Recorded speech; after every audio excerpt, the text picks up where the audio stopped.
Programang ito ay rated SPG. Striktong patnubay at gabay ng magulang ang kailangan. Maaaring may masisilang memes. Kumusta niyo mga cancer? Ako nga pala si Paolo at dumating na ang araw na ang iba ay iniintay at iba naman yan ay hindi iniintay. Yun ay nagsara na ang ABS-CBN at ako kakagising ko lang. Kinolekta na ng mga admin ko ang mga memes kaya mamadali na natin to. Wala na masyado editing. Bilisan na natin bago tayo pasara.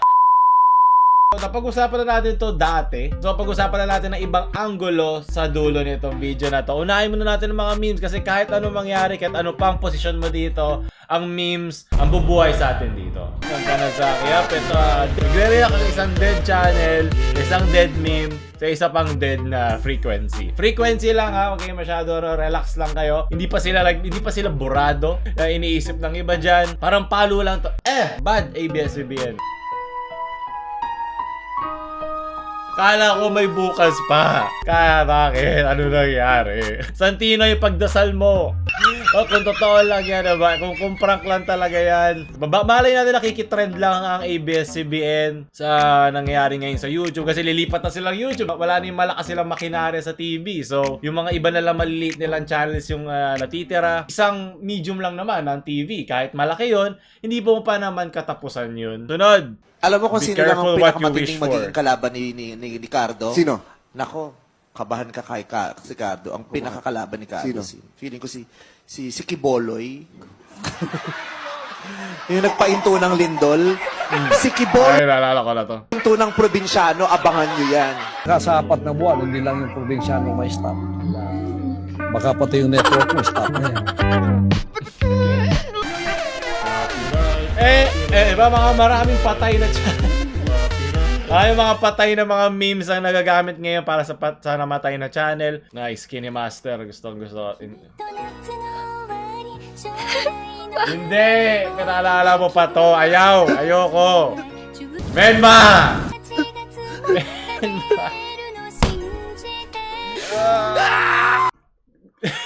Anuhan na yan, mga mahihinang konnichiwang di alam. Pumarky. So, bakit ko narinig?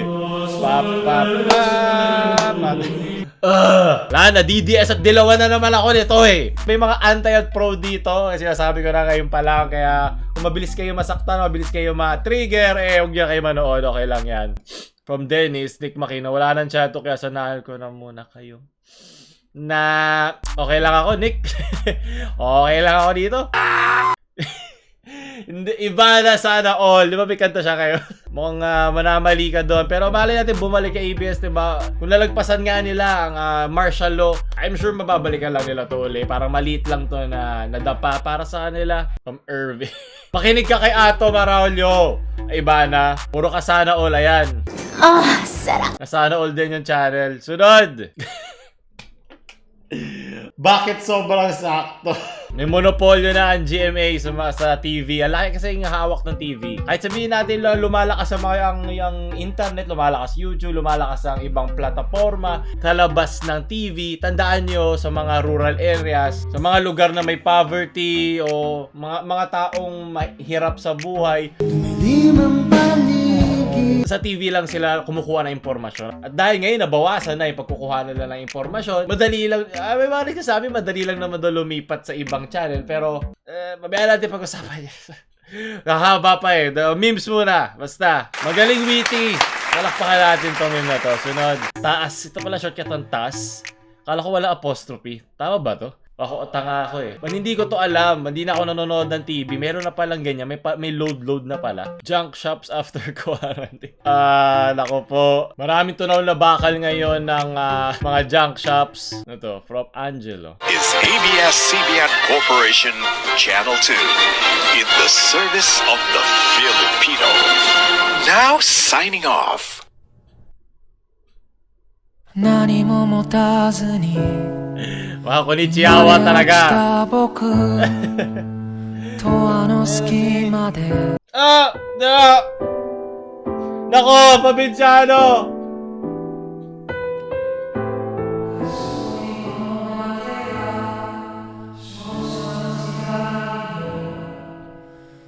Prangkisa no nawa.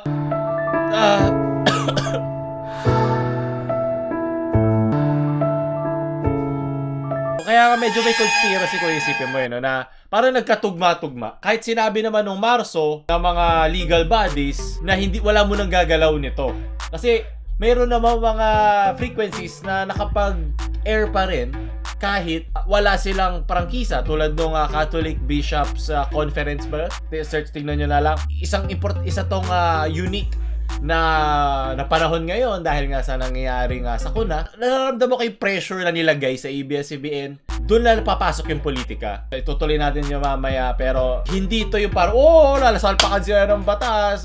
Hindi yung ganun kasimple. I wish sana ganun. Sana para itong mga teleserye na nilalabas sa ABS at GMA, sana gano'n lang siya kasimple na black and white. Pero dahil nga may politikang involved dito, hindi yung gano'n kadali. So from KFC, pag-usapan na natin ito dati sa video na to.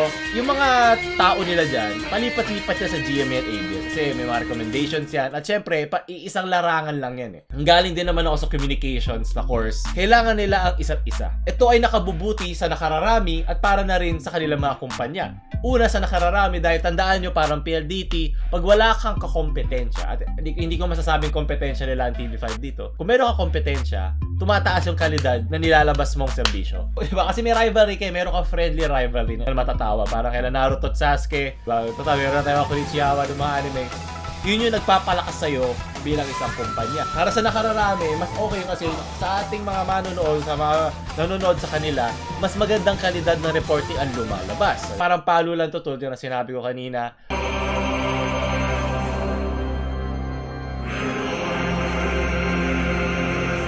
Babalik at babalik yan. Masyado silang malaki at masyado silang sanay na sa ganitong bagay para lang manahimik pagkatapos nilang masara ng ganito. Sunod na, Chotomatic Kudasai, sana hindi mahiwalay.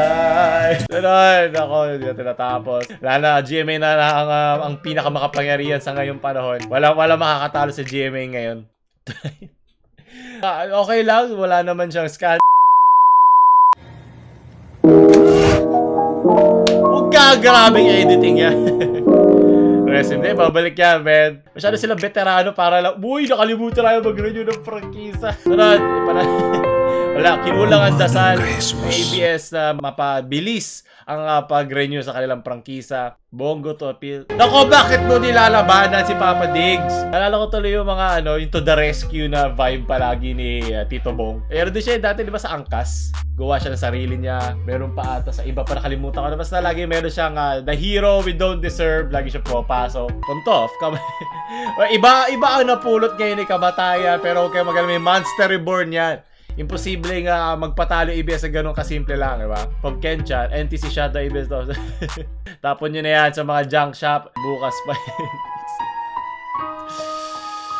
Pino!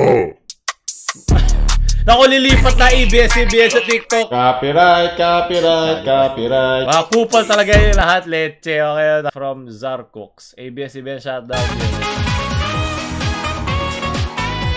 Walang ibang persona dito ang GMA. Sa loob-loob nila, mas gugustuhin nilang buhay ang ABS-CBN. Gano'n kabilis mag-move.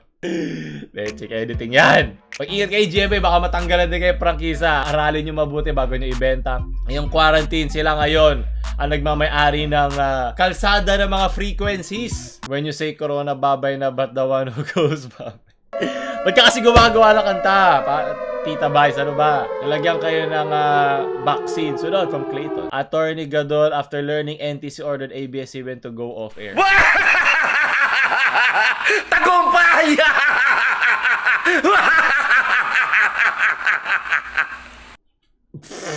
Ano tuloy sa mga kalaban sa anime pag matatalo na yung bida?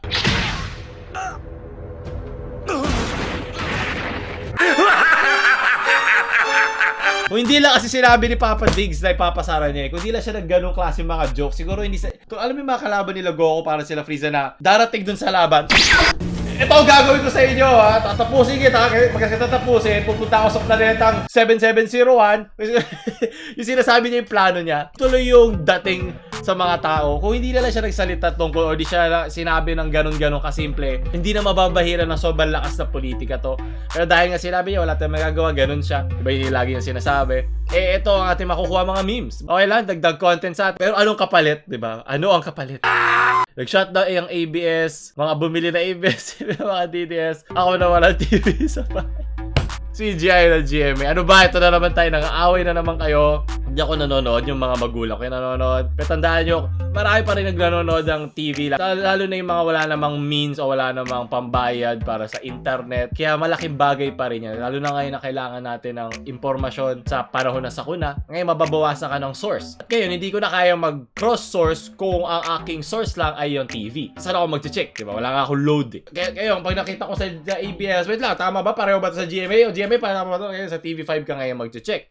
Sana, diba? The more the merrier sana, diba? Mas marami kang triple check. Ang tunay na legend din. Okay, diba? Para sa Mobile Legends, magre-respond din yung ABS-CBN. Huwag kayong mag-alala. Mga pro dyan, sa mga tayo, di, tawanan lang din natin, diba? Salamat tong nagdaraang pangyayari, okay?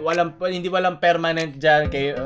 Tulad na sabi ni Joshua, marami pa silang ibang frequencies at malaking kumpanya ang Lopez Group. Sama ba yung mix dito? Gusto ko yung nalagay mo yung Y, dalawang Y sa yay, pero hindi isang Y sa action. Magaling, tawanan din natin to. Ivan Ray Pogi. Maka-copyright ako dyan, palitan mo na ibang malungkot na music. Now signing off. Hindi, kalbo pa si Cardo. Sabi nila, hindi kayang tumawab ng probinsyano. At pero nagawa. Kala nyo. Kaya huwag nyo munang pangunahan. Huwag tayo magsasalita ng tapos. Para nilagay nyo lang dito yung nagmura dun sa subo mo titi ko pa lollipop. Ko ito on interconnect. Kaya nasira yung yung logo. Okay, maraming salamat. Sunod. No one ka doon yan. Obintiano wasted. Paano na ako mababasa kay Lola Faura? Napakatigas na puso ni Lola Faura sa lahat ng katarantaduhan na ginagawa ni Cardo. Kung kay Lola na yung patay na ako sa ngayon. Pero sobrang tibay ng puso ni Lola Faura. Taba, Faura rin. Ewan ko, basta yun naalala ko. Sabi ko, pucha, anong klaseng matanda to? Ilang Flanax iniinom nito kada episode? Ang dami ng mga near-death experience at mga katarantaduhan na ginagawa ni Cardo at dinadala niyang barilan. Bakit buhay pa si Lola? Huwag nyo isasara ABS. Oy, takpan mo yan! NTC talaga o lahat na lang. No, sumusunod lang naman sa batas NTC. Simple lang naman sila. Pag wala kang prangkisa, wala kang airing. Ngayon, sa ibabaw ngayon nun, sa pagkuha ng prangkisa, nandoon ngayon yung politika, nandoon ngayon yung mga, mga rulings na hindi na hawak na NTC. Ay binubuo ng mga engineer. Diba? Hindi yan mga parang Kongreso at Senado na binubuo ng mga buhaya natin politiko iba dyan na mas madaling galawin ang naratibo sa gusto nilang paraan. ABS-CBN dyan. Hindi. Na NTR at na ugly bastard ang puday ni ABS-CBN dito from Canabi. Maraming salamat. May nadali daw niya. Ito, mamadaliin ko dito. Hindi na ako masyado mag-edit para mailabas natin agad. Kaya rest in peace. At huwag kayong mag-alala. Magkakaroon ng redemption arc. Ayoko na. Talo. Walang ganon. Hindi ito teleserye. NTC, you can't defeat me. Brand new TRO. I know, but he can. Simple lang na ang lang dahil nga quarantine, gano'ng kabilis ito magagawa. Ito ang GMA arc. Kumbaga sa anime, GMA timeline. Sa panahon ngayon, sila ang naghahari sa mga frequencies. Ang sinasabi lang nga nila, yung mga 11,000 na nawalan trabaho. Pero resulta yun Hindi yun effect. Hindi yun yung maganda argumento kung pro ka dito. Kasi pwede ka naman dumiretso doon sa batas. Yung kung bakit sila nawalan ng prangkisa at anong tumitigil sa kanilang magkaroon ng prangkisa ng panahon na yun. Tandaan mo, 2014 pa sila kumuha ng prangkisa. Isipin mo na lang yun. From This Is More Than, isa na namang kwento. MMK shutdown episode. Huwag kang magalit, Tita Claro. Alam ko na nainis ka na. ABS-CBN shutdown, Facebook safety check. Ito ba yung mga lumipat? Oh my. Ano to, marawal nyo? Save! Kami ABS-CBN. Wala kang pake, okay, very good. Cool, edgy kid ka. Ako rin naman, wala kang pake dyan. Pero, syempre na, doon lang yung hustisya nung darating yung panahon na mapipilitan ka kasi kasama ka na, di ba? Humihingi lang ng hustisya ang tao pag naapektuhan na sila. Ito, ngayon ginagawa natin, inuunahan lang natin kasi ito, tandaan yung sa politika, ang tama ay nagiging mali at ang mali ay nagiging tama. Mayroong mali ang ABS-CBN. Hindi natin maiiwasan yun. May mga bias yan na magagawa.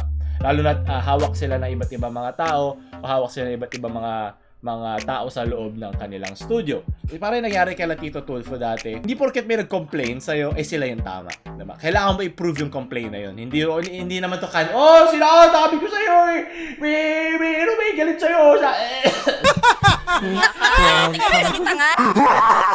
Nagsimula to nung ito galing to sa Ateneo Gabay at Culito. When did it start? Ito ay nagsimula noong November 8, 2018. Noong ayun nga, ito na naman, 'di ba? Parang kalaban sa anime si Papa Diggs natin dito. At ngayon, meron silang tatlo na kailangan na i-defend. Una, yung pay-per-view channel nila na walang approval ng Government Select Verification Commission. Pangalawa, na walang congressional approval ng kanilang franchise, para rin nangyari dun sa Rappler. At pangatlo, kung may mga tax sila na hindi binabayaran to, yung mga ibang mga pertinent laws, pertinent yung mga kaukulang mga batas para magpatayo ka ng ganong klase prangkisa. Yung mga Philippine Depository Receipts, sinagot to na tatlo na ABS sa kanya-kanyang paraan. Nasa description lahat ng mga sources. Sinagot nila to, pati sa tax. Sinabi nila ng SEC at ng BIR na nagbabayad sila lahat ng tax. Walang problema yun. Okay, X. Isa PDR naman, sinasabi nila na ang mga investors nila ay walang say. Kumbaga, tag-invest na sila ng pera pero wala silang say kung paano patakbuhin yung kanilang channel. Tanggal. Yung sa KBO, yung kanilang pay-per-view channel. Okay, speaking of katangahan, ito yung tungkol sa panayam kay Juliano Tamano, presidente ng FICTAP or Federation of International Cable TV and Telecommunication Associations of the Philippines, ay mga grupo ng cable TV operators na kalaban din ng ABS-CBN. Well, in this case, TV+. So, makikita mo na kaya sila apektado talaga dito kasi may conflict of interest. Sinabi niya rito na malayong-malayo sa original na prangkisa yung pinakita ng ABS-CBN ngayon sa kanilang bagong kung renewal lang daw talaga noong 1995 nung iba pa yung nagmamay-ari ng ABS-CBN, tutulungan pa nga daw ng FICTAP ang pagre-renew. Pero ngayon daw dahil marami ng channels, malaking bagay daw yung S na dinagdag na ABS-CBN ngayon, na dito natin maipapasok yung kanilang TV Plus na may iba't ibang channels na nakalagay doon na dapat ay free dahil nga sila ay under a free frequency na hindi mo pwede gawin yun. Hindi mo pwede pagkakitaan o perahan ng mga manonood mo dahil dito. Ang mga sinasabi naman ng against dito ay hindi naman pinipilit yung mga mamimili. Pero hindi naman yun ang point. Hindi mo talaga pwedeng perahan yun. Ngayon nagre-renew na sila. Noong 2014 pa, ng bago. Meron bang bawal doon ngayon? Kasi bawal siya nung una nilang prangkisa kasi nga hindi naman yun kasama yung mga bago. Ngayon nag-a-apply na sila ng bagong prangkisa na meron channels. Meron ba silang nilalabag doon ngayon? Kasi nga, bago na to eh. Pag ito, dahil nga bago na to, iba na yung set of rules sa pwede nilang galawan. Dahil sa time constraints, ay hindi na pabilis ang pag-renew sa kanilang bagong with S na channel. Siguro na pwede siyang naharangan kasi nga, alam nila malaki kikitain ng ABS-CBN dito, baka yung mga competitor nila, wag yun silang hayaan ng ganun kadali. Diba? Napakadali ganun mag-isip, diba, ng mga ganun conspiracy. Pero malalaman mo dito na merong mali ang ABS-CBN at sila ay nagdusa rito. At nagdusa sila na hindi lamang sa kanilang katangahan, pero dahil na rin sa kanilang mga kalaban. Sigurado ako may mga politika dyan na pumasok, kaya napatagal yung kanilang pag-renew. Isipin mo, 2014 pa nila to pinasok. Kaya para sabihin mo, lalo yung mga sa internet na, ito yung facts. Yeah, tama, facts yung iba dyan. Pero yung ginagalawan ng realidad ng mga facts na yan ay napakadaling ayusin. So kahit tama ka sa Facebook, mali ka sa totoong buhay. Nakikita mo ba? Irony nun. Hindi ko masakyan yung mga sinasabi ko panghabang buhay. Sa mga panahon na nabasa ko siya, sa panahon na nakita ko siya, ito yung tama. Pero pag tagal-tagal, hindi na. So, kailangan maging open lang kayo. Hindi ko kayo tinuturo, hindi ko kayo sinasabihan ng tamang sagot.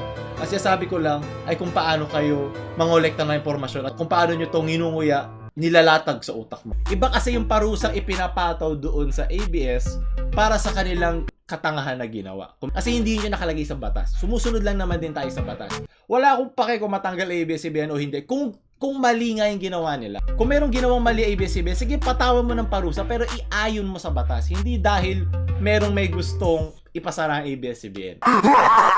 Hindi ka pwedeng mamersonal pagdating sa batas. At dito, pinakita ng ABS-CBN, sa ayon sa gusto nyo, na hindi dapat ito ang parusa na nakuha nila sa kanilang mga maling ginawa. Ngayon, uunahan ko na yung mga lita-lita nyo dyan ng mga paragraphs against naman sa ABS-CBN. Ito, opinion ko lang yun.